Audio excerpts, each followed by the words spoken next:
suis Armel Delesquin et je suis l'un des 2 cofondateurs de Familéo.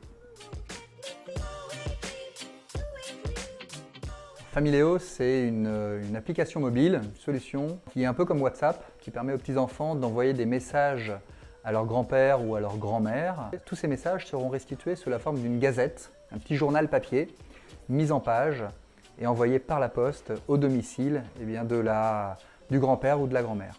On recrée du lien en fait entre les générations, en respectant les habitudes de communication de chacun. Voilà, Familéo. En fait, on n'est pas du tout seul aux commandes. C'est vraiment un bateau avec un équipage et tout le monde a son rôle et tout le monde prend part aux décisions, et y compris dans la notion de sens qu'on veut donner.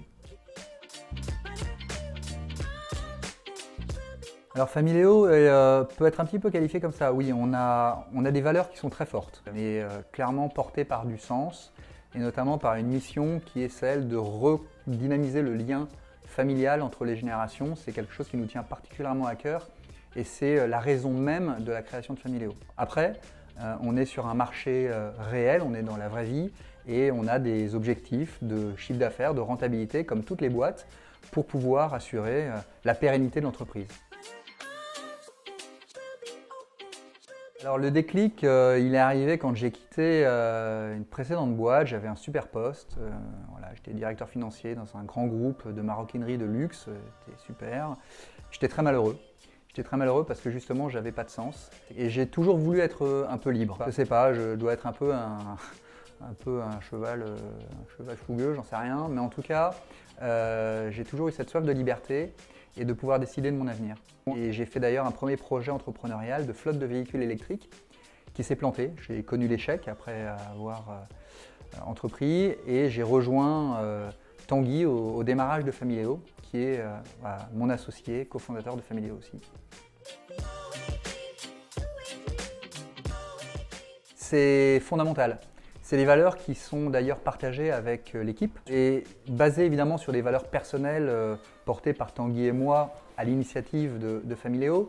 Mais notre plus grande satisfaction, c'est de voir que ces valeurs sont partagées par tout le monde et qu'elles animent.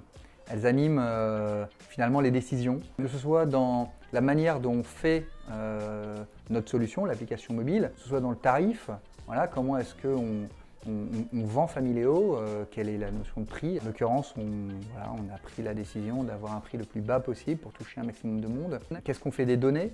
C'est particulièrement important chez Familéo parce qu'on touche à des données qui sont très personnelles, et ça nous engage. On doit évidemment faire très attention à ce que toutes ces données soient très sécurisées et qu'évidemment aucun usage ne puisse en être fait. Tout ça, oui, ça nous anime. Ouais, c'est ces valeurs-là qui sont le socle, je pense, de Familéo et qui, j'espère, resteront présentes pendant toute la vie de Familéo.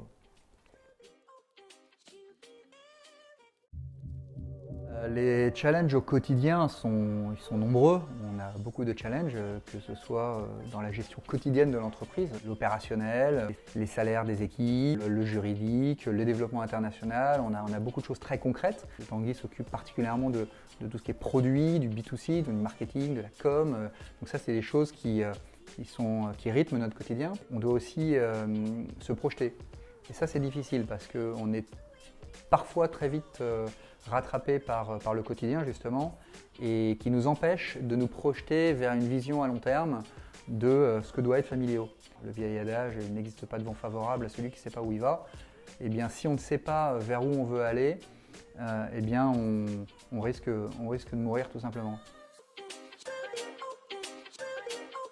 Alors, le plafond de verre, je sais.